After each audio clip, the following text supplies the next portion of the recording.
अस्सलाम वालेकुम। मैं हूं अदीन इम्तियाज़ और आप देख रहे हैं तख्ती ऑनलाइन। एक मरतबा मैं फिर आपको वाज़ेह करता चलूं कि ये लेक्चर मैंने स्कूल्स और कॉलेजेस में दिए थे, हिस्ट्री ऑफ साइंस, और मैं अब इसे अपने स्टूडियो में बैठकर दोबारा रीमेक कर रहा हूं। तो मैं इस लेक्चर को ज़्यादा एडिट नहीं करने जा रहा, बिल्कुल वैसे ही रखना चाह रहा हूं जैसे कि मैंने स्कूल और कॉलेजेस में दिए। तो चलते हैं हिस्ट्री ऑफ साइंस को जानने के लिए, और सबसे पहले हम देखते हैं कि इंसान इस दुनिया पर कब आया। कुछ लोगों का ख्याल आज से कुछ अरसे पहले ये था कि इंसान इस दुनिया में 10,000 साल पहले आया, लेकिन फिर इंसान के फॉसिल्स, इंसान की हड्डियों से हमें अंदाज़ा हुआ कि इंसान इस दुनिया में 20,000 साल पहले आया। लेकिन अब जो लेटेस्ट रिसर्च है, जो हड्डियां और जो फॉसिल्स हमें इंसान के मिले हैं, उससे स्टैनफोर्ड यूनिवर्सिटी के एक डॉक्टर कहती हैं कि इंसान इस दुनिया में हो सकता है कि 10 लाख साल पहले आया हो, या शायद इससे भी पहले आया हो। तो हम ये अज्यूम करते हैं कि इंसान इस दुनिया में 10 लाख साल पहले आया।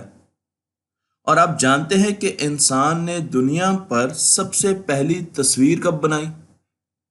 जो चीज़ें हमें मिली हैं उससे हमें अंदाज़ा होता है कि इंसान ने सबसे पहली ड्राइंग 73,000 साल पहले, 73,000 ईयर्स पहले बनाई, जो कि आपको तस्वीर नज़र आ रही है अपनी स्क्रीन पर। इस पर आपको हल्की हल्की लाइनें भी नज़र आ रही हैं जो कि ड्राइंग बनाने की कोशिश की गई है। और उसके बाद इंसान ने मुख्तलिफ गारों में जानवरों की और इंसानों की ड्राइंग्स बनाई और लोगों को साइंस कम्युनिकेट करने की कोशिश की। तो ड्राइंग की इब्तदा 73,000 साल पहले हुई, और फिर इंसान ने सोचा कि काउंटिंग करनी चाहिए, क्योंकि उसकी वजह शायद ये थी कि जब कोई भी आदमी 10 भेड़े लेके बाहर जाता था और वो शाम को वापस आता था अपनी गार में, तो उसने काउंटिंग करनी थी, क्या वो 10 भेड़े वापस लेके आया, वो 10 बकरियां वापस लेके आए, या वो 9 रह गई हैं और एक भेड़िया खा गया।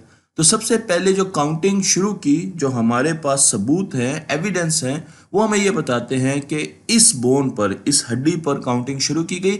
इस बोन को इशेंगो बोन कहते हैं और इस पर 60 मार्क्स हर जगह तरफ बने हुए हैं। आप देख सकते हैं कि यहाँ से 60 मार्क्स हैं, और अगर दूसरी तरफ इसको पलट के देखेंगे तो अब भी आपको 60 मार्क्स नजर आएंगे, जिससे हमें अंदाजा होता है कि शायद इंसान उस वक्त काउंटिंग सीख रहा था, चीज़ों को काउंट करना शुरू कर रहा था। और फिर आहिस्ता आहिस्ता जब इंसान ने ज़ुबानें बोलना शुरू की, तो उन ज़ुबानों ने भी साइंस को बहुत ज़्यादा तरवीज दी। और इसकी एग्जांपल मैं कई मरतबा एक वाक़े से देता हूँ, जिसमें एक आज की सिविलाइजेशन जो कि बहुत पुरानी है लेकिन आज भी हमारी यूरोप के जंगलों में रहती है, उसको नीले रंग की पहचान नहीं है। और उसकी वजह यह है कि उसकी ज़ुबान में नीले रंग का लफ्ज़ नहीं है, जबकि उनकी ज़ुबान में सब्ज़ रंग, इसके मुख्तलिफ शेड्स बयान किए जाते हैं, इसलिए वो सब्ज़ रंग के वो शेड्स भी देख सकते हैं जो एक आम यूरोपियन नहीं देख सकता। तो ज़ुबान का साइंस पर बहुत गहरा ताल्लुक होता है, और ज़ुबान अगर वसअत रखती है तो आप साइंस में ज़्यादा सोच सकते हैं। तो हम चलते हैं पहली सिविलाइजेशन की तरफ। गोया कि ये पहली सिविलाइजेशन नहीं है, लेकिन साइंस के हवाले से हम जानते हैं कि सुमेरियंस ने बहुत ज़्यादा काम किया।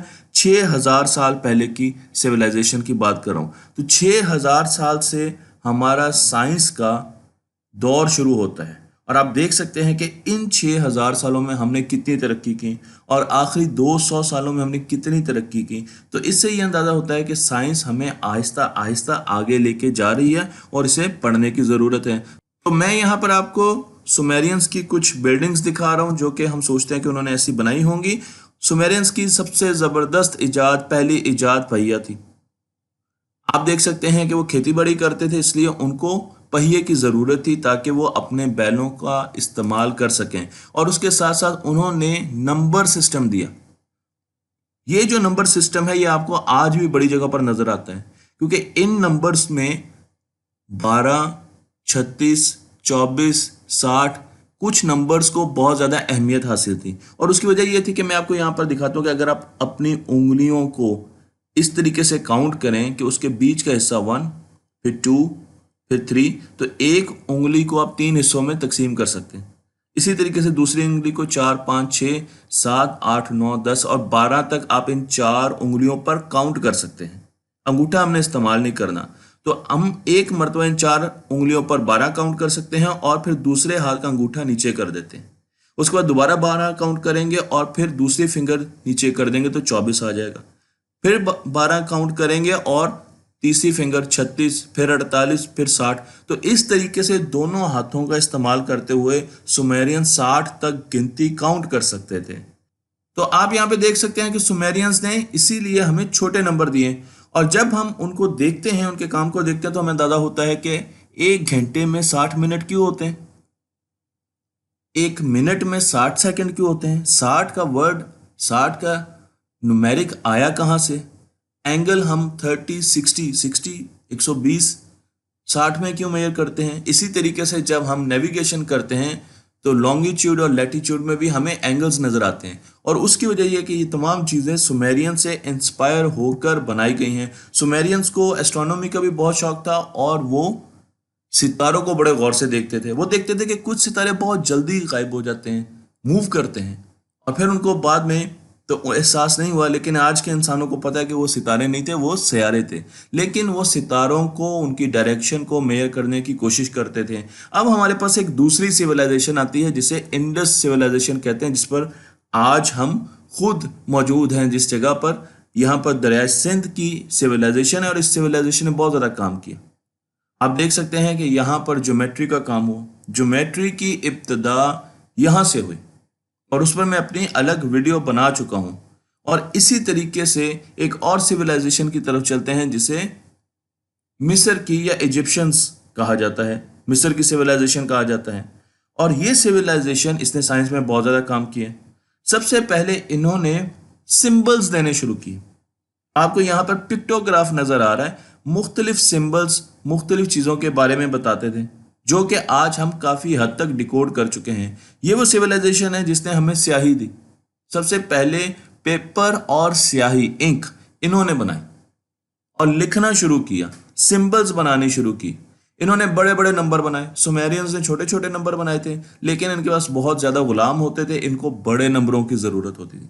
इसलिए आप देख सकते हैं कि इनके नंबर बड़े हैं। अगर आप फूल को ले लें तो 1000 है, फिर 10,000 है, फिर 1,00,000 है, फिर 10,00,000 है, और 10,00,000 का अगर सिंबल आप देखें तो वो गुलाम है, और उसकी वजह ये कि इनके पास बहुत गुलाम होते थे। तो इसीलिए इन्होंने गुलामों का सिंबल इस्तेमाल किया बड़े बड़े नंबर्स को बनाने के लिए। लेकिन साथ साथ इन्होंने पिरामिड्स बनाए, और पिरामिड्स को आज देखते हुए हम हैरान होते हैं कि इन्होंने पिरामिड्स कैसे बनाए। दो चीज़ें तो वाजह हैं कि इनके पास 2 किस्म की मशीन ज़रूर थी। पहली मशीन थी पुली और दूसरी मशीन थी रैंप।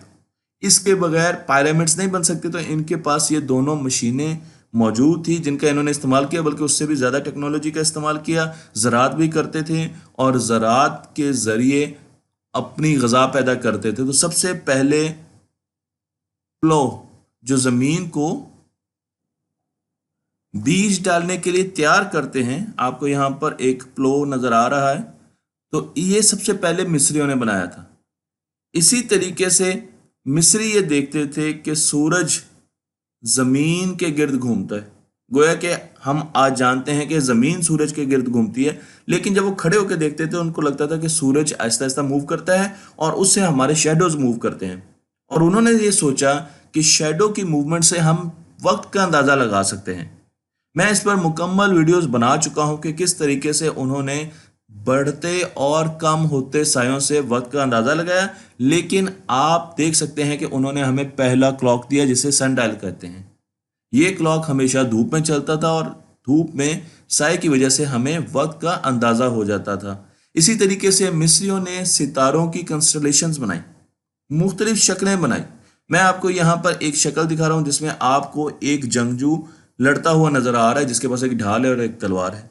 इसी तरीके से उन्होंने मुख्तलिफ और कंस्टलेशंस बनाई, और उनका फ़ायदा ये होता था कि वो सितारों को, उनकी लोकेशंस को याद कर सकते थे, और जब वो याद करते थे तो उन्हें सफ़र करने में आसानी होती थी और उन्हें डायरेक्शंस ज़मीन पर जानने में भी आसानी होती थी। तो इसलिए वो सितारों को बहुत गौर से देखते थे। और फिर हमारे पास एक और सिविलाइजेशन आती है जिसे हम यूनान या ग्रीक की सिविलाइजेशन कहते हैं। इस सिविलाइजेशन में अमूमन दरियाओं पर सैलाब आ जाते थे, और जब पानी आता था तो पानी वापस दरिया में जाता था, तो पता नहीं चलता था कि किसकी कौन सी ज़मीन है। और ज़मीन की मेजरमेंट को भी बहुत मुश्किल से देखा जाता था। तो यहाँ पर हमारे पास एक साइंसदान है जिसे हम बहुत अच्छे तरीके से जानते हैं।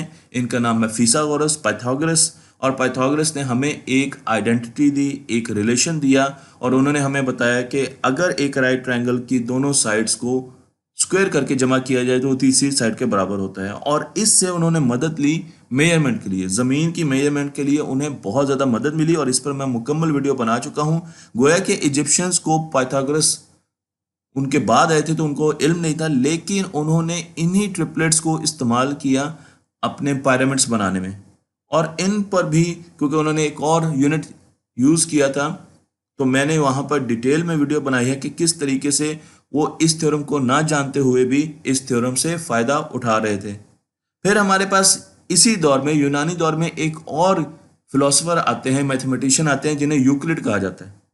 और यूक्लिड, जब मैंने उन बच्चों को ये बताया कि यूक्लिड वो मैथमेटिशियन है जिनके मसले, थ्योरम्स आप अपनी 9वीं और 10वीं में पढ़ते हैं, तो उन्होंने यूक्लिड को बड़े गौर से देखा। और यूक्लिड ने हमें 12 किताबें दी।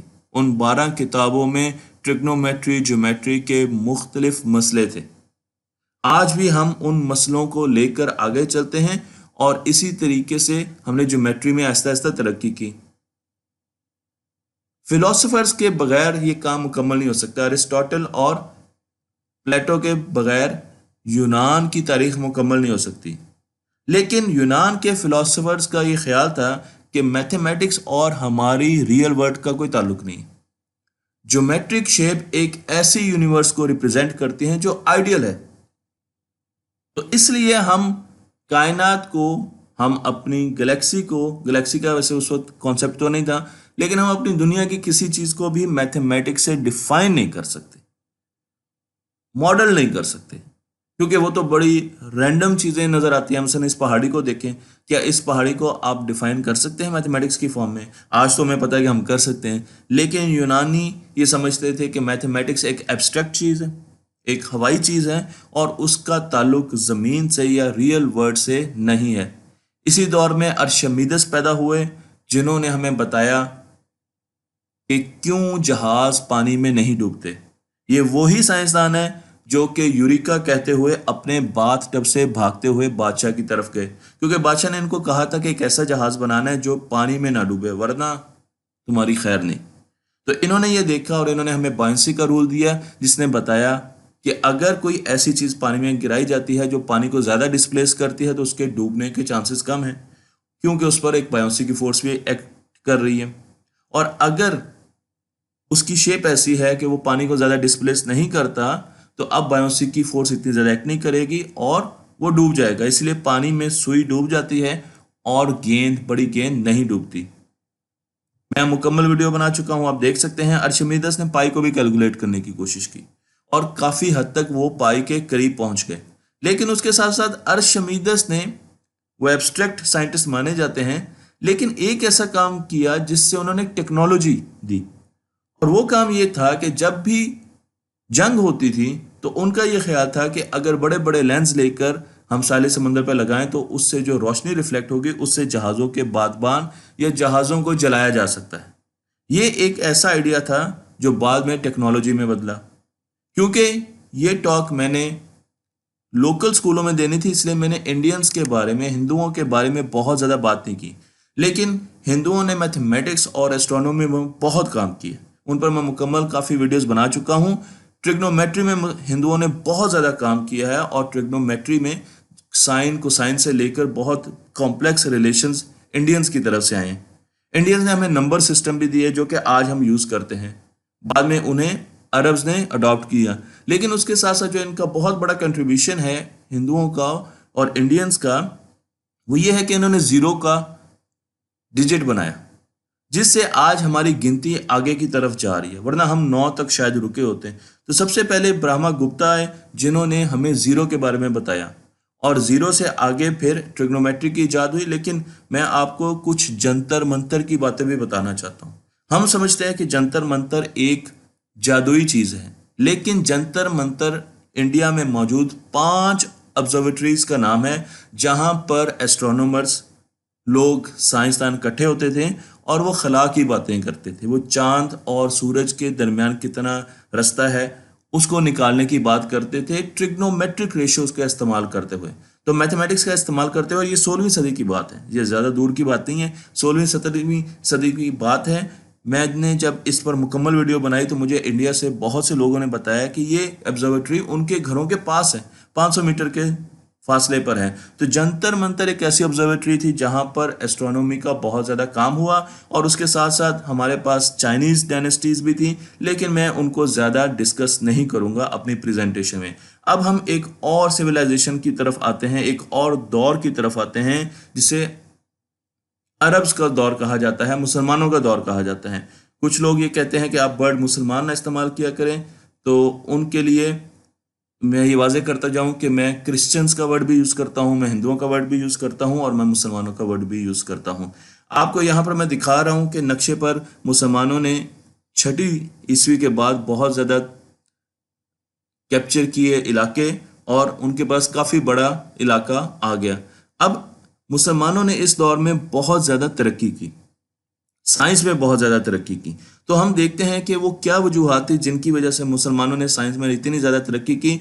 मुख्तलिफ दौर आते रहे, मसलन उमैयद और अब्बासी खलीफा का जो दौर था, 600 सदी ईस्वी से लेकर तकरीबन 1300 ईस्वी तक मुसलमानों ने बहुत ज़्यादा तरक्की की, और उसके बाद मुसलमानों का जवाल आहिस्ता आहिस्ता शुरू हो गया, और फिर आगे क्रिश्चियंस ने बहुत ज़्यादा साइंस में तरक्की की। तो हम देखते हैं कि इन दौर में क्या हुआ, क्या ऐसी चीज़ें हुई। तो सबसे पहले मुसलमानों ने सोचा कि हम नए शहर बसाते हैं, और जो सबसे पहला प्लान्ड सिटी था वो इराक में बगदाद को बनाया गया। बगदाद को प्लान्ड सिटी बनाकर दुनिया के सामने रखा गया कि शहर ऐसे भी आबाद किए जा सकते हैं। इसी तरीके से मुसलमानों ने यह सोचा कि मुख्तलिफ जगहों पर, क्योंकि उनके पास जगह बहुत थी, मुख्तलिफ मुल्कों में, मुख्तलिफ इलाकों में मुख्तलिफ किस्म की करेंसी का इस्तेमाल हो रहा है, तो उन्होंने सबसे पहले करेंसी को सेंट्रलाइज किया और गोल्डन दिनार, सोने के दिनार को अपनी करेंसी जाना। इसके साथ साथ जो सबसे अहम बात थी वो उन्होंने ये समझा कि साइंस याद नहीं की जा सकती, साइंस को हमेशा अप्लाई करना होता है। साइंस की जाती है, साइंस याद नहीं की जाती, और ये काम आपको उनकी इजादात में और उनके टेक्नोलॉजी में भी नजर आएगा। लेकिन मैं आपको यहाँ पर यह बता दूं कि मुसलमानों ने एक ऐसा काम अपने दौर में किया जिसकी वजह से उनकी तरक्की को बहुत फ़ायदा हुआ, और वो रेवोल्यूशन थी ट्रांसलेशनल मूवमेंट। एक ऐसी मूवमेंट चलाई गई जिसमें हिंदुओं का, इंडियंस का जितना भी काम था उसे संस्कृत से और दूसरे जितनी भी उनकी ज़ुबानें थे उनसे अरबी में लाया गया। इसी तरीके से यूरोप, यूनान से जितना काम था उसको भी अरबी में लाया गया। अब अरबी में 2 मुख्तलिफ किस्म की स्ट्रीम्स मिल गई, और मुसलमानों को अंदाज़ा हो गया कि हिंदू और इंडियंस क्या कर रहे हैं, और उनको यह भी अंदाज़ा हो गया कि यूरोपियंस क्या कर रहे हैं। तो फिर उन्होंने आहिस्ता आहिस्ता उनको फ्यूज़ किया, मिक्स किया, और नई नई चीज़ें निकालना शुरू हो गई। ये वो टाइम था जब अब्बासी खलीफा किसी भी किताब को सोने में तोल कर अपनी लाइब्रेरी में देते थे। तो अगर आप उनके पास एक किताब लेके गए और वो इतनी मोटी है, तो आपको तो पूरी दुनिया, पूरी ज़िंदगी में कोई काम करने की ज़रूरत नहीं है, क्योंकि अब्बासी खलीफा ने इस किताब को सोने में तोलना था और आपको उतने दिनार दे देने थे। ये भी बता दूं कि उस वक्त अब्बासी खलीफा के पास 70 ट्रांसलेटर थे। मामूनुर रशीद 70 ट्रांसलेटर रखते थे, और एक ट्रांसलेटर की आज की दुनिया में जो तनख्वाह थी वो 40 से 50 लाख रुपए थे। मुसलमानों ने बगदाद में हाउस ऑफ विजडम बनाया, और ये ऐसा सेंटर था जहां पर दुनिया से तमाम साइंसदान आते थे। मुख्तलिफ किस्म की जुबानें बोलने वाले साइंसदान आते थे, और वो आकर बहस करते थे, डिस्कशंस करते थे, आर्गूमेंट्स करते थे, सोच विचार करते थे। तो ये एक ऐसा हाउस ऑफ विजडम था जिसे बैतुल हिकमा कहा जाता था। इसके साथ साथ मुसलमानों ने पहला स्कूल बनाया। आप कहेंगे स्कूल तो पहले भी था, लेकिन स्कूल की बिल्डिंग या तो चर्च के अंदर होती थी या मस्जिद के अंदर होती थी। लेकिन मुसलमानों ने पहला स्कूल इस तरीके से बनाया कि उन्होंने इसकी बिल्डिंग अलग कर दी, और उन्होंने कहा कि यहाँ पर बच्चों की तालीम होगी। मैं आपको यहाँ पर मुसलमानों की पहली यूनिवर्सिटी भी दिखा रहा हूँ, जो कि उन्होंने मोरक्को में 859 में बनाई। इसी तरीके से जामियातुल अजहर के बारे में हम जानते हैं, वो 927 में बनाई गई और ये बहुत बड़ी यूनिवर्सिटी है जो कि आज भी काम कर रही है। तो मुसलमानों ने यूनिवर्सिटियां बनानी शुरू कर दी। उसके साथ साथ मुसलमानों ने ऐसा कॉम्प्लेक्स बनाया जिसमें आपके पास मस्जिद भी हो, आपके पास मार्केट भी हो, आपके पास फार्मेसी भी हो, आपके पास हॉस्पिटल भी हो। तो ऐसा कॉम्प्लेक्स बनाया गया जहाँ पर खाने की चीज़ें भी हों, जहाँ पर मेडिकेशन भी हो, जहाँ पर आप नमाज भी पढ़ सकें, जहाँ पर आप चीज़ों को ख़रीद भी सकें, सब की सब चीज़ें एक बिल्डिंग के अंडर आ जाए। मुसलमानों ने बड़ी बड़ी लाइब्रेरीज़ बनाई। इराक़ की लाइब्रेरियाँ बहुत मशहूर थीं और इराक़ की लाइब्रेरियों को तो हमें पता है कि मंगोज़ ने तबाह कर दिया था। लेकिन मैं आपको एक छोटा सा एग्जाम्पल देता हूँ, और ये तमाम चीज़ें मुसलमानों की किताबों से नहीं ली गई। ये वो फैक्ट्स हैं जो बीबीसी और जो क्रिश्चियन हिस्टोरियंस हैं, जो यूरोपियन हिस्टोरियंस हैं, उनसे ली गई हैं। तो मैं आपको एडवर्ड गिबन की एक स्टोरी सुनाता हूं जो कि उन्होंने नरेट किया, और उन्होंने बताया कि एक मुसलमान डॉक्टर को एक खलीफा ने बुलाया, सुल्तान ऑफ बुखारा ने बुलाया। तो उन्होंने कहा कि मैं आपके पास आ तो जाऊं, पर मेरे पास जो किताबें हैं, एक आम डॉक्टर के पास जो किताबें हैं वो 400 ऊँटों पर आएंगी। तो इससे आप अंदाज़ा लगा सकते हैं कि एक आम आदमी के पास भी इतनी किताबें थी कि वो 400 ऊँटों पर जाती थी। अब मैं बात करता हूँ कुछ साइंसदानों की। तो सबसे पहले हम बात करते हैं इब्नुल हैथम की। इब्नुल हैथम वो साइंसदान थे जो इराक में बड़े हुए, और ये ऐसे साइंसदान हैं जिनकी डॉक्यूमेंट्रीज आपको बीबीसी पे भी मिल जाएंगी। जब इराक में ये बड़े हुए तो इन्हें मिस्र के बादशाह ने बुलाया, खलीफा ने, और उन्होंने कहा कि दरियाई नील पर हर साल बंद बांधे जाते हैं क्योंकि वहाँ पर बहुत ज़्यादा सैलाब आता है, तो कुछ कीजिए। इब्नुल हैथम ने वहाँ पर हामी भर ली, काम किया कि मैं कोई ऐसा तरीका बनाऊंगा, कोई ऐसा अच्छा बंद बनाऊंगा जिससे सैलाब नहीं आएंगे। लेकिन कुछ अरसे के बाद इनको एहसास होना शुरू हो गया कि उनके पास उतनी टेक्नोलॉजी नहीं है, अभी वक्त ने उतनी तरक्की नहीं की वो टेक्नोलॉजी आए कि वो ये काम कर सकें। और उन्होंने एक दीवाने का, एक पागल होने का रूप धार लिया। बादशाह ने उनको जंदान में डाल दिया। जंदान में अंधेरा था और सिर्फ एक रोशनदान था जिसे रोशनी की किरणें आती थी, और वहां पर शुरू की इब्नुल हैथम ने अपनी रिसर्च। इन्होंने छोटे छोटे अरसों से एक्सपेरिमेंट करना शुरू किया। उस रोशनदान में 10 साल एक्सपेरिमेंट किए, और उसके बाद इन्होंने हमें क्या दिया? इन्होंने हमें दुनिया का सबसे पहला पिन होल कैमरा दिया, जिसे कैमरा ऑब्सक्यूरा कहते हैं। मैं आपको यहाँ पर एक तस्वीर दिखा रहा हूँ जिसमें आप देख सकते हैं कि मीनार का जो इमेज है वो उल्टा एक पिन होल से एक बंद कमरे में आ रहा है, जो कि आपको नजर आ रहा है। तो आप ये काम घर पे भी कर सकते हैं, और ये सिंपल एक्सपेरिमेंट है। उस जमाने में इंसान ये समझता था कि हमारी आंखों से रोशनी निकलती है और फिर हम चीज़ें देख सकते हैं। लेकिन इब्नुल हैथम के कुछ सवाल थे। अगर मेरी आंखों से रोशनी निकलती है, इब्नुल हैथम ने सोचा, तो फिर चांद घटता और बढ़ता क्यों है? कभी छोटा हो जाता है, कभी ज़्यादा हो जाता है। अगर मेरी आंखों से रोशनी निकलती तो फिर सूरज क्यों मुझे तकलीफ देता है जब मैं उसकी तरफ देखता हूँ? अगर मेरी आंखों से रोशनी निकलती तो फिर रात कैसे आती है? तो उन्होंने इन सवालों के जवाब को ढूंढते हुए हमें बताया कि रोशनी सूरज से किसी भी चीज़ से रिफ्लेक्ट होती है और वो हमारी आंखों में दाखिल होती है। आंखों के एनाटॉमी में भी काम किया, और इस तरीके से हम चीज़ों को देख सकते हैं। उन्होंने लॉज ऑफ रिफ्लेक्शन और रिफ्रैक्शन भी दिए। मैं आपको यहाँ पर उनकी कुछ तसनीफात भी दिखा रहा हूँ। 200 से ज़्यादा किताबें लिखी, जो कि ज़्यादातर गुम हो चुकी हैं। सिर्फ 50 के करीब इब्नुल हैथम की किताबें हमारे पास हैं। उसके बाद एक और मुसलमान साइंसदान जिसे अल बैरूनी कहा जाता है, बहुत बड़े फिलोसफर थे, मैथमेटिशियन थे, और इन्होंने बहुत से फील्ड्स पे काम किया। लेकिन मैं आपको इनकी सिर्फ एक बात बताऊंगा कि इन्होंने सबसे पहले मैथमेटिक्स का इस्तेमाल करते हुए ज़मीन का रेडियस निकाला, जो कि आज सैटेलाइट ने जितना कैलकुलेट किया उसके 1% एरर है। तो सबसे पहले मैथमेटिक्स का इस्तेमाल शुरू किया मुसलमानों ने रियल वर्ल्ड के मसले हल करने के लिए। दुनिया में जो मसले हमें नज़र आ रहे हैं उनको हल करने के लिए। एक और मसला ये था कि खाना काबा की डायरेक्शन नहीं मिलती थी, लोगों ने नमाज़ पढ़नी थी, और खाना काबा की डायरेक्शन होना ज़रूरी है क्योंकि उसी रुख को हमने नमाज़ पढ़नी होती है। तो अल बैरूनी ने इस मसले को भी हल किया, और उन्होंने खाना काबा की डायरेक्शन भी हमें दी। क्योंकि ज़मीन गोल है, इसलिए ये कोई आसान काम नहीं था। उस ज़माने में लोग ये समझते थे कि अफ्रीका इन्फिनिट है, अनलिमिटेड है, अफ्रीका से आगे ज़मीन ही ज़मीन है, क्योंकि हमें अमेरिका के बारे में तो मालूम नहीं था।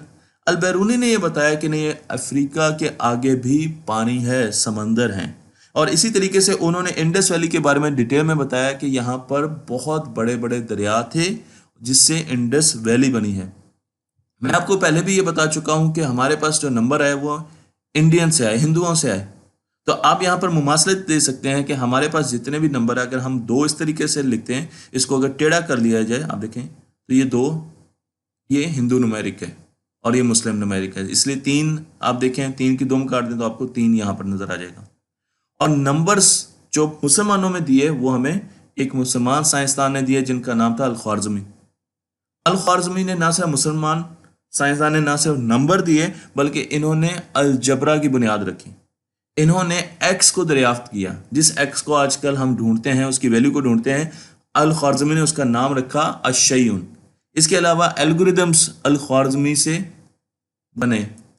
मैं आपको यहाँ पर अल-बतानी का काम भी बताना चाहूँगा कि हम ज्योमेट्री करते थे नॉन यूक्लिडियन, एक सफ़े पर चीज़ों को ड्रॉ करते थे। सबसे पहले ये आइडिया आया हिंदुओं से कि स्फेरिकल ज्योमेट्री क्या होगी, यानी अगर आप कोई चीज़ कर्व हो जाए, कोई गोल चीज़ है, मसलन अगर आपने ज़मीन के गोल नक्शे पर एक ट्रायंगल बनाना है तो आप सही ट्रायंगल नहीं बना सकते, उसके एंगल्स का सम 180 नहीं होगा।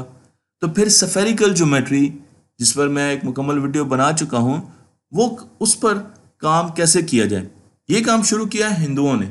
जब हमने उनकी किताबें ट्रांसलेट की तो हमें भी पता चल गया, और मुसलमानों में अल-बतानी ने इस पर बहुत काम किया क्योंकि वो एक एस्ट्रोनॉमर थे, उन्होंने बहुत ज़्यादा काम किया जो कि आगे भी मैं दिखाऊंगा। लेकिन मुसलमानों ने अब ट्रिग्नोमेट्री और ज्योमेट्री का इस्तेमाल अपनी कंस्ट्रक्शन में करना शुरू कर दिया।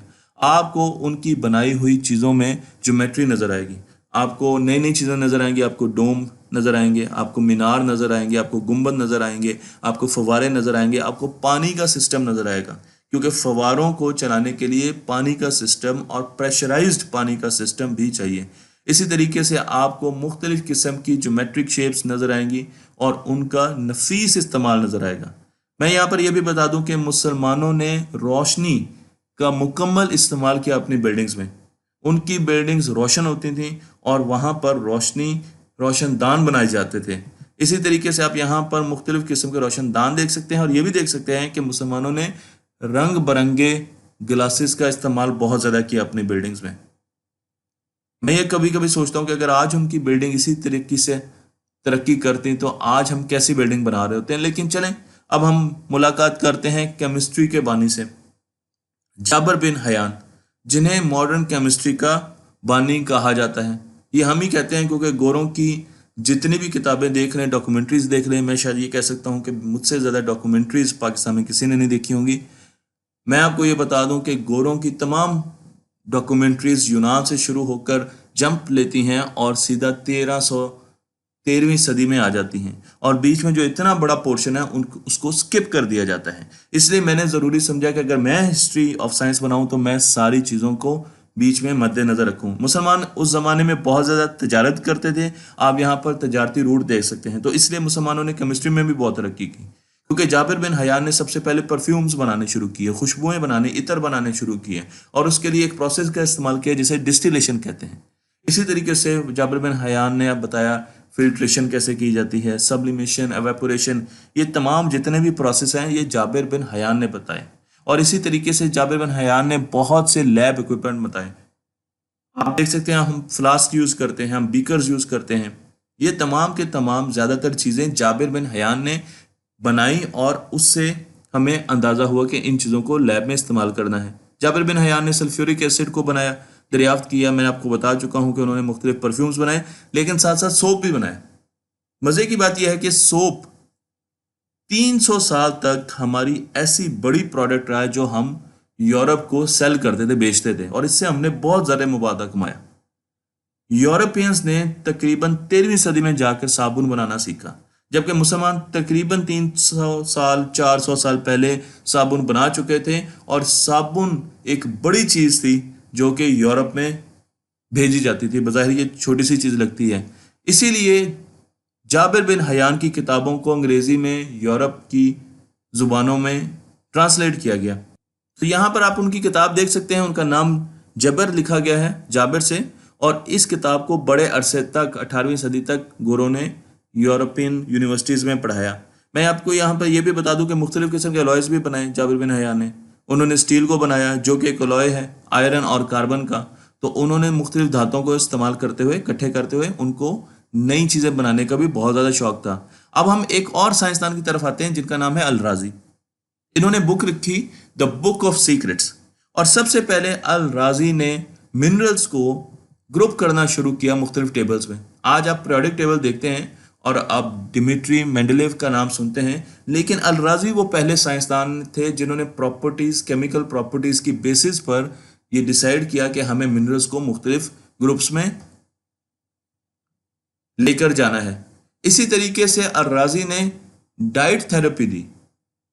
फूड से, खाने की चीज़ों से उन्होंने लोगों का इलाज करना शुरू किया।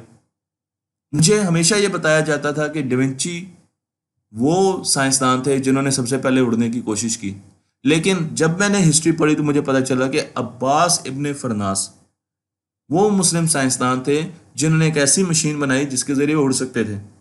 और 810 की बात हो रही है, और उन्होंने इस कोशिश में अपनी काफ़ी हड्डियां भी तोड़वाई।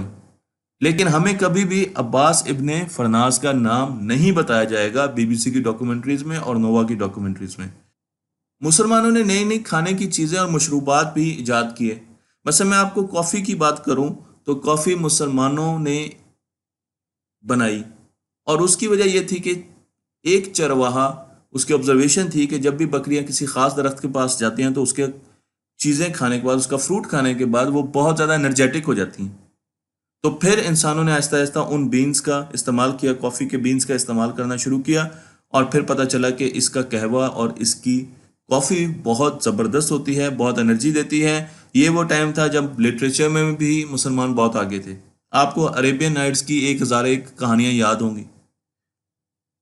मुसलमानों के कहवा खानों में स्टोरी टेलर्स बैठे होते थे, ऐसा समा बांधते थे, ऐसी कहानी सुनाते थे कि आपको स्टार प्लस के ड्रामे भूल जाएंगे। शाम को मुसलमान दिन में किसी वक्त उस कहानी का अगला हिस्सा सुनने के लिए ज़रूर कहवा खानों में जाते थे, जहाँ पर उनको कहवा और कॉफ़ी दी जाती। वो मशरूब पीते थे और इन कहानियों को सुनते थे।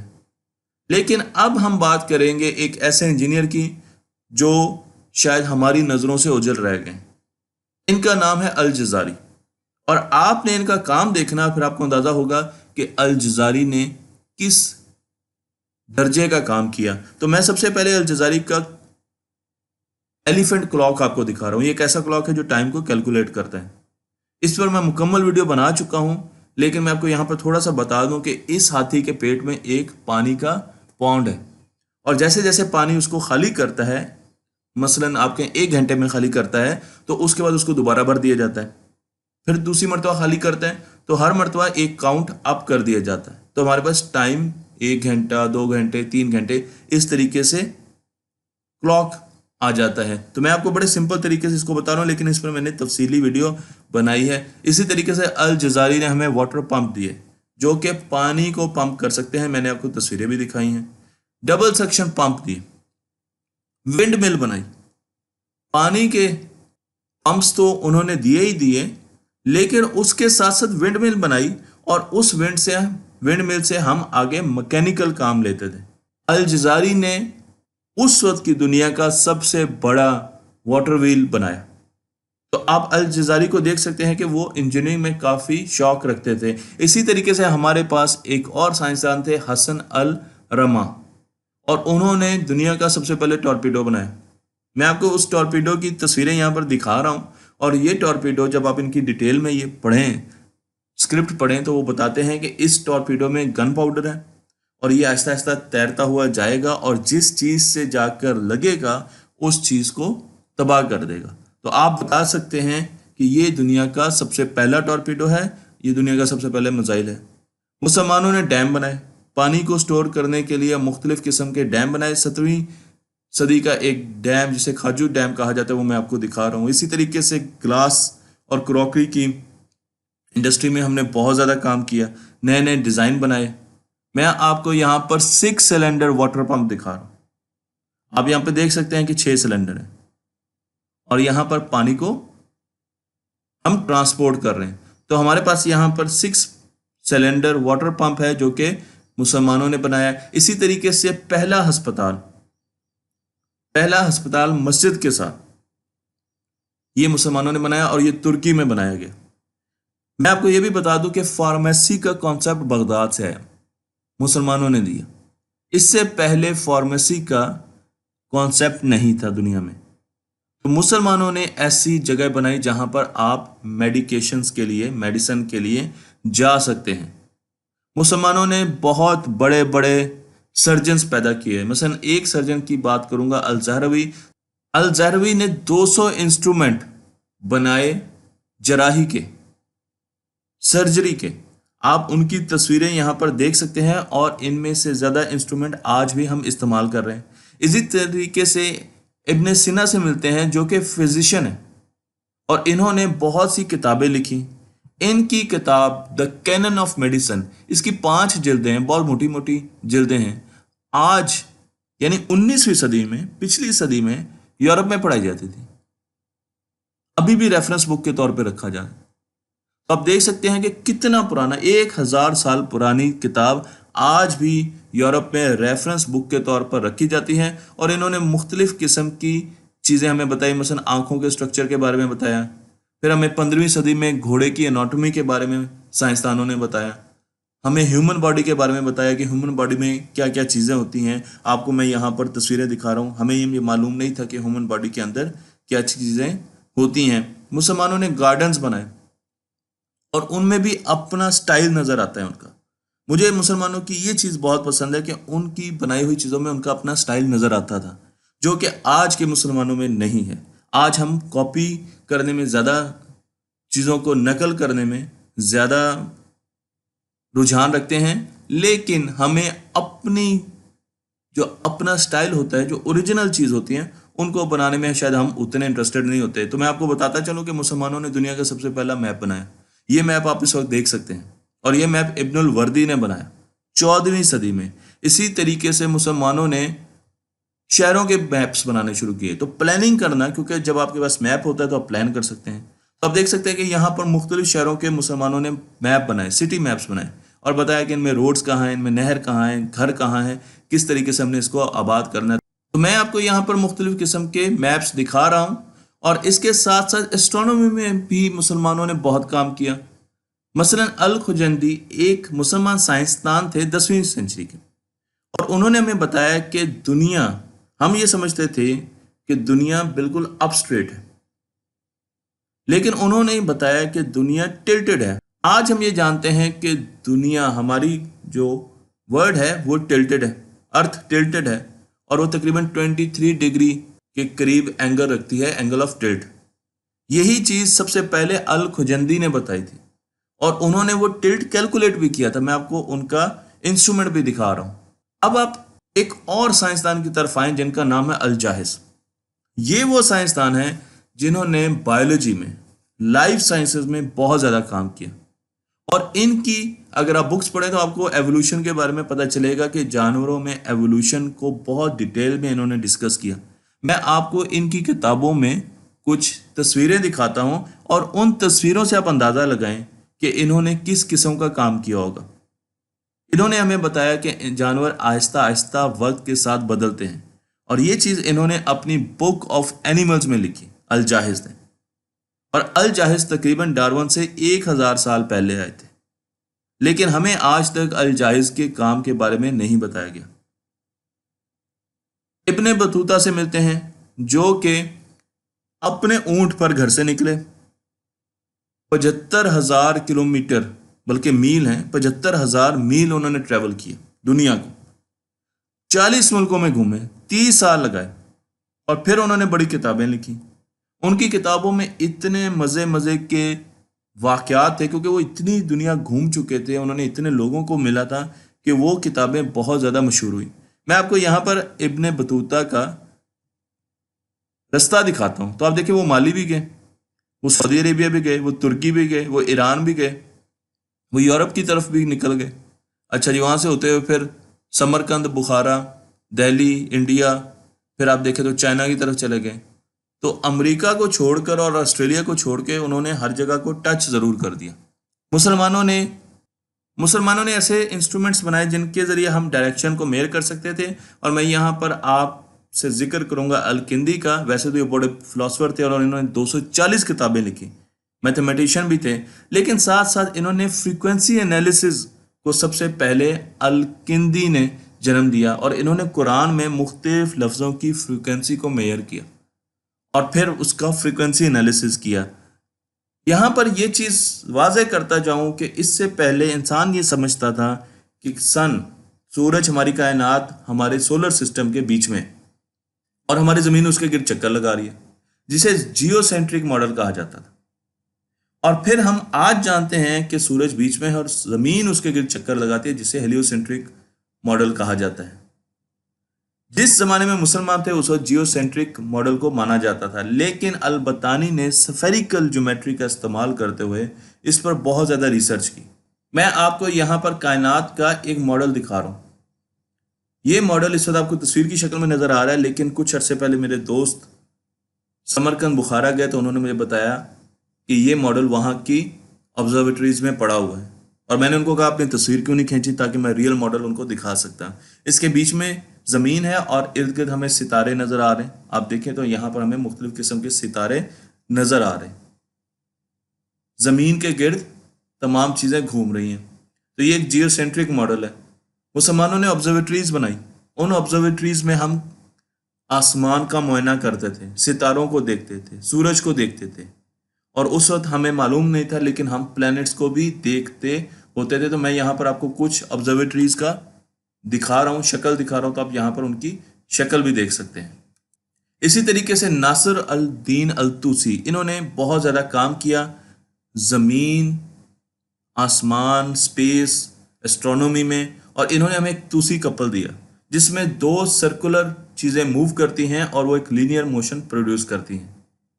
नासिर के इस काम को आपने याद रखना है, क्योंकि अब मैं आता हूँ आपको उस दौर में जब क्रिश्चियन साइंटिस्ट बहुत ज़्यादा ऊपर चले गए, यूरोपियंस और अमेरिकन बहुत ऊपर चले गए। लेकिन अगर आप कपरनिकस का काम देखें तो आपको यहाँ पर नासिर अल तूसी की ड्राइंग्स लेफ्ट साइड पर है और कपरनिकस की ड्राइंग राइट साइड पर है। तो आप देख सकते हैं कि ये बिल्कुल डिटो कॉपी है एक दूसरे की, ऑलमोस्ट।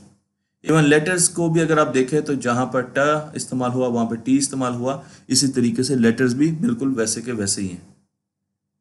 कपरनिकस ने हमें सबसे पहले ये बताया कि सूरज ज़मीन के गिर्द नहीं घूमता, बल्कि ज़मीन सूरज के गिर्द घूमती है।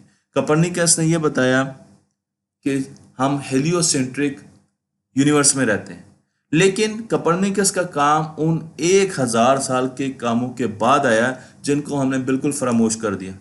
इवन कपरनिकस ने अपनी किताब में लिखा है कि वो मुसलमान साइंसदानों के काम से बहुत ज़्यादा मुतासिर है, लेकिन उन्होंने कुछ ख़ास रेफरेंस नहीं दिए।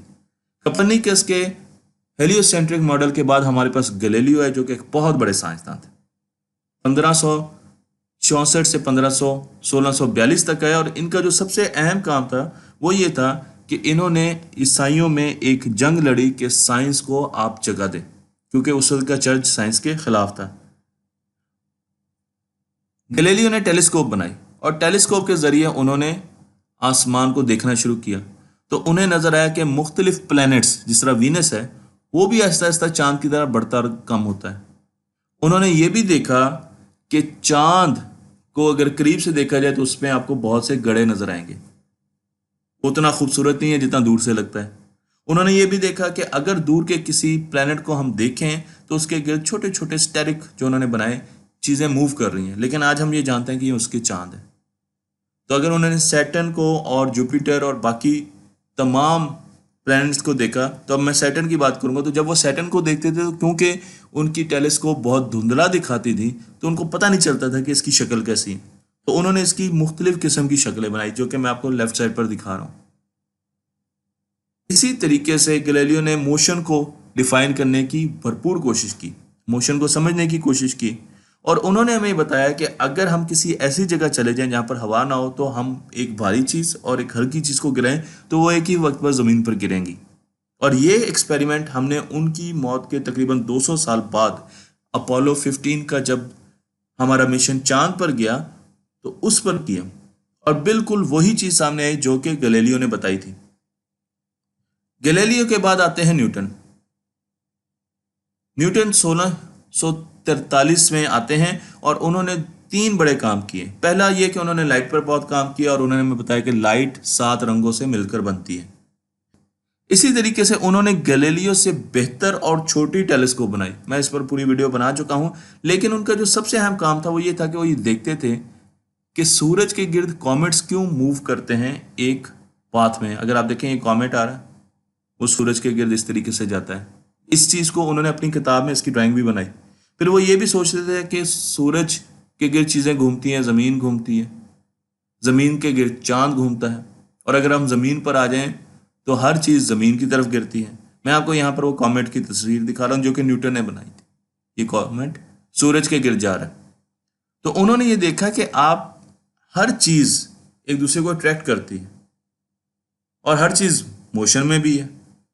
तो इस वजह से उन्होंने मोशन को डिफाइन करने की कोशिश की और अट्रैक्शन को भी डिफाइन करने की कोशिश की। लेकिन उनको एक मसला था, और वो मसला ये था कि उस ज़माने में मोशन को डिफाइन करने के लिए, मोशन क्या है? Rate of change. Rate of change को नापने के लिए हमारे पास कोई टूल्स ही मौजूद नहीं थे, मैथमेटिकल टूल्स नहीं थे। और यहाँ पर मैं न्यूटन को सबसे बड़ा साइंसदान इसलिए कहता हूँ कि वो एक ऐसे साइंटिस्ट ने जिन्होंने ये देखा कि उस वक्त का मैथमेटिक्स उनको मदद नहीं दे सकता था। तो उन्होंने एक मैथमेटिक्स को इजाद किया और उन्होंने डेरिवेटिव्स और इंटीग्रल्स बनाए, जिसे आज हम डिफरेंशियल कैलकुलस कहते हैं। तो उन्होंने सबसे पहले ऐसा मैथमेटिक्स बनाया जो कि उनको मदद दे मोशन को समझने के लिए। और उसके बाद फिर उन्होंने ग्रेविटेशनल लॉ दिया, जिसमें हमें पता है कि हर दो चीज़ जो मैस रखती हैं वो एक दूसरे को अट्रैक्ट करती हैं। उन्होंने न्यूटन के 3 लॉज दिए जो कि मोशन को डिफाइन करते हैं। लेकिन उससे पीछे उनकी एक बहुत बड़ी स्ट्रगल है जो कि जानना बहुत ज़्यादा ज़रूरी है।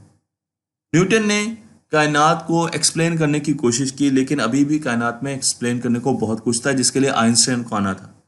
आइंस्टाइन 1905 में उन्होंने अपने पहले 4 पेपर्स दिए जिन्होंने बहुत ज़्यादा शोहरत पाई, और उसमें जो सबसे पहला पेपर था वो था फोटो इलेक्ट्रिक इफेक्ट पर। आइंस्टाइन का ये कहना था कि जब भी किसी रंग की लाइट हम मेटल पर शाइन करेंगे तो वो इलेक्ट्रॉन्स को बाहर निकाल देती है। इसका मतलब ये है कि लाइट में एनर्जी मौजूद है। ऐसे ही कुछ प्लैंक्स का भी कहना था। आइंस्टाइन ने यह भी बताया कि अगर हम लाइट की फ्रिक्वेंसी बढ़ा देंगे तो जो इलेक्ट्रॉन्स निकलेंगे वो भी ज़्यादा होंगे। फिर आइंस्टाइन का एक सवाल था अपने आप से, वो बचपन में ही सोचते होते थे कि अगर वो सूरज की एक किरण के ऊपर बैठ जाएं, रोशनी की एक किरण के ऊपर बैठ जाएं, तो उन्हें क्या नजर आएगा? क्या चीज़ों के साइज वही रहेंगे? क्या वक्त वैसा ही रहेगा? क्या चीज़ों का मैस वैसा ही रहेगा?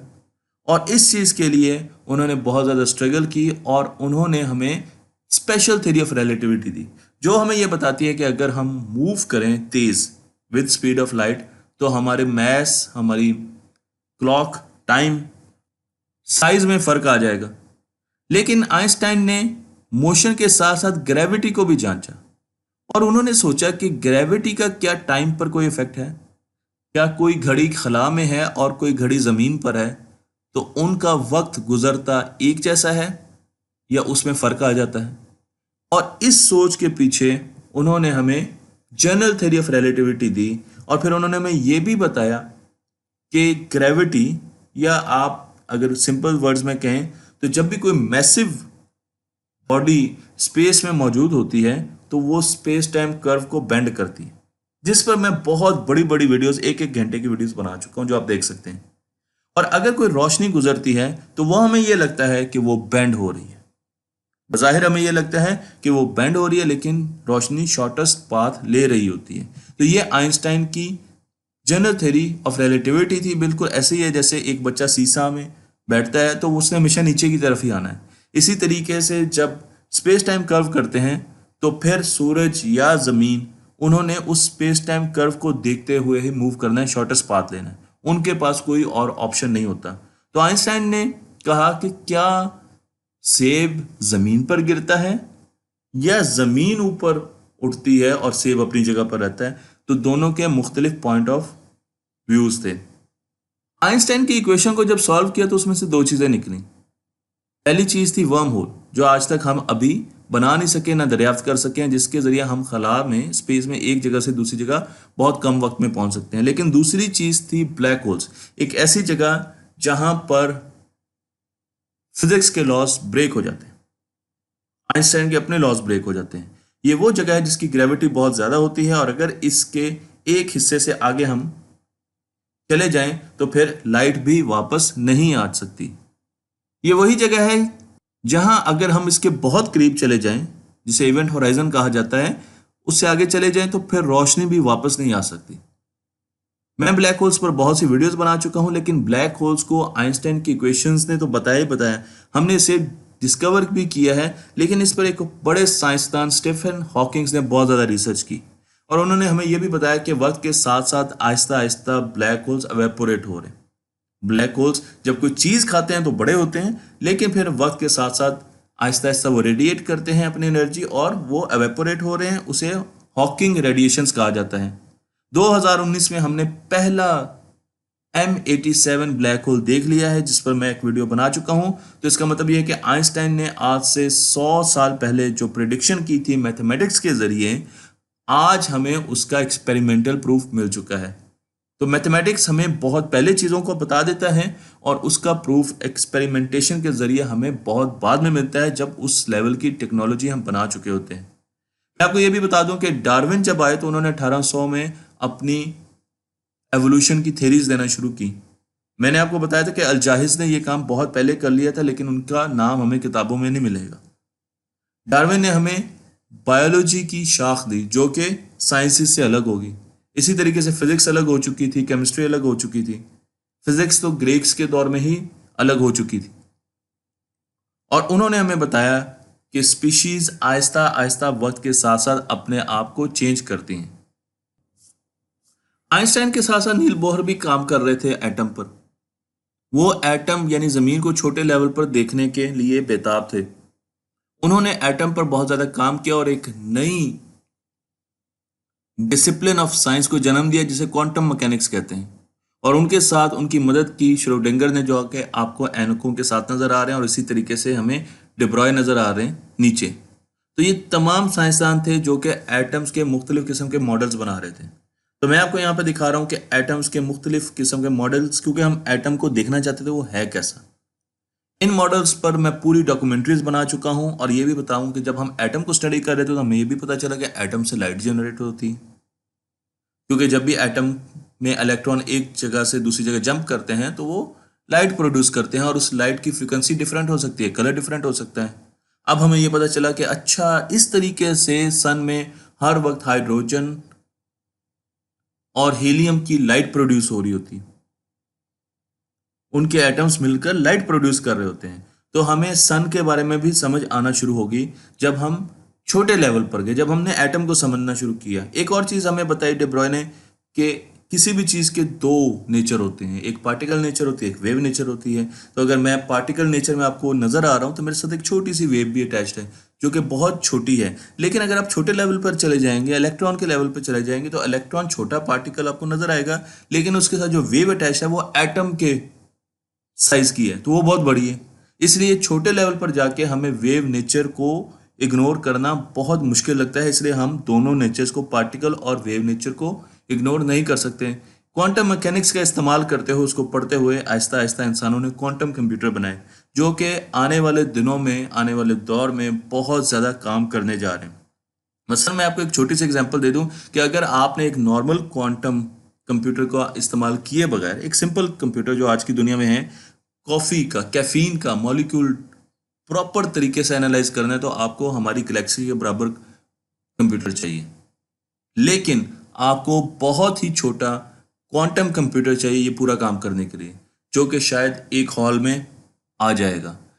तो इस तरीके से हम देख सकते हैं कि क्वांटम कंप्यूटर किस तरीके से हमारी जिंदगियों को बदलने जा रहे हैं। मैं आपको एक और डिसिप्लिन की तरफ लेके जाऊंगा, फिजिक्स के, जिसे बहुत ज़्यादा इम्प्रूव किया माइकल फेरेडे ने। माइकल फेरेडे का फेरेडेज लॉ आपने सुने होंगे। माइकल फेरेडे 12 क्लास तक पढ़े थे, शायद 10वीं तक पढ़े थे, जिल्दें बनाते थे, पढ़े लिखे नहीं थे, मैथमेटिक्स नहीं आता था। लेकिन इनको एक बहुत अच्छा उस्ताद मिला और इन्होंने एक्सपेरिमेंट करने शुरू कर दिए। तो इन्होंने एक्सपेरिमेंट किया कि जब भी करंट कैरिंग कंडक्टर के पास एक ऐसी तार जिसमें से करंट गुजर रहा है, मैं मैग्नेटिक फील्ड लेके जाता हूँ या मैं मैग्नेटिक कंपस लेके जाता हूँ, तो वो डिफ्लेक्ट होती है, वो घूमती है। आखिर कोई फोर्स है ना जो उसको घुमा रही है। और फिर इनको पता चला कि जब भी किसी कंडक्टर में से करंट गुजरता है तो एक मैग्नेटिक फील्ड भी प्रोड्यूस होती है। उस फील्ड को इस्तेमाल करते हुए इन्होंने मोटर का इजाद की। तो सबसे पहली जो डीसी मोटर बनाई थी वो माइकल फैराडे ने बनाई थी, और ये बहुत बड़ी कामयाबी है क्योंकि माइकल फैराडे ने एक ऐसा इक्विपमेंट बना दिया जो कि इलेक्ट्रिसिटी लेता था और मूवमेंट आउटपुट पे देता था। तो हम इस तरीके से अपने रियल वर्ल्ड को कनेक्ट कर सकते हैं इलेक्ट्रिसिटी के साथ। लेकिन क्योंकि माइकल फैराडे मैथमेटिक्स नहीं जानते थे, लोगों ने उनको बहुत ज़्यादा सराहा, लेकिन उनको शक की नज़र से देखा गया। उनकी इलेक्ट्रिक फील्ड्स, मैग्नेटिक फील्ड और उनके इंटरेक्शंस, चार्जेस के इंटरेक्शन को शक की नज़र से देखा गया, जब तक कि मैक्सवेल नहीं है। मैक्सवेल एक बहुत ज़बरदस्त मैथमेटिशियन थे। उन्होंने आते ही हमें 4 इक्वेशंस दी। मैथमेटिक्स में मैक्सवेल का कोई सानी नहीं था। इन्होंने मैथमेटिक्स के ज़रिए ये साबित कर दिया था कि हमारे सैटर्न जो प्लैनेट है उसके गिर्द जो छोटे छोटे हमें नज़र आ रहे रिंग्स, वो छोटे छोटे पत्थरों से, आइसी पत्थरों से मिलकर बने। तो इन्होंने ज़मीन पर बैठ के डिफरेंशियल इक्वेशन को सॉल्व करके ये चीज़ बता दी, प्रेडिक्शन दे दी थी। तो इनका मैथमेटिक्स तो बहुत अच्छा था। इन्होंने 4 इक्वेशंस दी जिससे हम इलेक्ट्रिक फील्ड और मैग्नेटिक फील्ड की इंटरेक्शन निकाल सकते हैं और इलेक्ट्रोमैग्नेटिक्स की बेशतर चीज़ों को डिफाइन कर सकते हैं। यहाँ पर हमें यह भी पता चलता है इन इक्वेशन से कि हमारे पास वेव्स मुख्तलिफ किस्म की होती हैं। उनकी वेवलेंथ, कुछ बड़ी वेव्स होती है तो उनकी वेवलेंथ बड़ी होती है, कुछ छोटी वेव्स उनकी वेवलेंथ छोटी होती है। मतलब हमारे पास एम वेव्स हैं, ये रेडियो वेव्स हैं, एफएम वेव्स हैं, रेडियो वेव्स हैं, सेलफोन है, रेडार है, आप देख रहे हैं इंफ्रारेड में आ गए, यहाँ पे माइक्रोवेव में आ गए, यहाँ पर हम रेडियो वेव्स थी। अब क्या हुआ, आहिस्ता आहिस्ता हम विजिबल लाइट में आ गए। तो जो हम देख सकते हैं वो विजिबल लाइट है जो मैंने आपको दिखाई है। फिर हमारे पास अल्ट्रावायलेट, एक्सरेज और गैमा रेज की फ्रिक्वेंसी बहुत कम है, तो इसमें बहुत ज़्यादा एनर्जी है। फ्रिक्वेंसी कम होगी तो एनर्जी ज़्यादा होगी। तो हम पूरे इलेक्ट्रोमैग्नेटिक स्पेक्ट्रम को देख सकते थे। हर्ट्ज ने हमें यह भी बता दिया था कि हम इलेक्ट्रोमैग्नेटिक वेव को हवा में जनरेट भी कर सकते हैं। तो हम अब इलेक्ट्रोमैग्नेटिक वेव्स की तरफ जा रहे थे और हम कम्युनिकेशन की तरफ जा रहे थे। हम मोबाइल फ़ोन कम्युनिकेशन की तरफ जा रहे थे, जो कि आज इस पूरे इलेक्ट्रोमैग्नेटिक स्पेक्ट्रम को जानने के बाद हमें मिली है। मैं आपको यहाँ पर सैटेलाइट्स की कम्युनिकेशन दिखा रहा हूँ। तो आप देख रहे हैं कि पूरे इस बैंड को इस्तेमाल करते हुए हम डेटा और सिग्नल्स एक जगह से दूसरी जगह भेजते हैं। हम ड्रोन्स को कंट्रोल कर रहे हैं, हम जीपीएस टेक्नोलॉजी को इस्तेमाल कर रहे हैं, हम मोबाइल फ़ोन्स को इस्तेमाल कर रहे हैं, हम ब्रॉडबैंड का यूज़ कर रहे हैं। तो ये तमाम चीज़ें जो हैं ये हमें मैक्सवेल्स की इक्वेशन से और इलेक्ट्रोमैग्नेटिक जो स्पेक्ट्रम है उसको अच्छे तरीके से जानने के बाद पता चली। तो यहाँ पे तो इलेक्ट्रोमैग्नेटिज्म क्यों, मैं खात्मा रिपीट, अगर इलेक्ट्रोमैग्नेटिज्म की बात हो और टेस्ला की बात हो तो ये जाती होगी, क्योंकि अल्टरनेटिंग सिस्टम्स हमें टेस्ला ने दिए। हम अभी तक डीसी सिस्टम्स पर काम कर रहे थे, लेकिन टेस्ला आया और उन्होंने बताया कि एक और सिस्टम भी बनाया जा सकता है जिसे अल्टरनेटिंग सिस्टम कहा जाता है, क्योंकि उसका फ़ायदा ये था कि उससे हम एक जगह से बहुत दूर तक बिजली स्टेप अप स्टेप डाउन करके लेके जा सकते थे। तो हमें लॉसेस बहुत कम होते थे। मैं आपको यहाँ पर एक पूरा बिजली का ट्रांसमिशन नेटवर्क दिखा रहा हूँ और इसमें बेशतर चीज़ें टेस्ला ने डिज़ाइन की हैं। और टेस्ला की बिजली है जो आज तक हमारी दुनिया में, हमारे घरों में आ रही है। तो टेस्ला ने हमें इलेक्ट्रोमैग्नेटिज्म की जो पीक है ना वो उस पर लेके गए और उन्होंने बताया कि एक पूरा सिस्टम डिज़ाइन किया जा सकता है जिसमें हम पावर प्लांट्स को घरों से या शहरों से दूर लेके जा सकते हैं और हमारे घरों तक बिजली आ सकती है।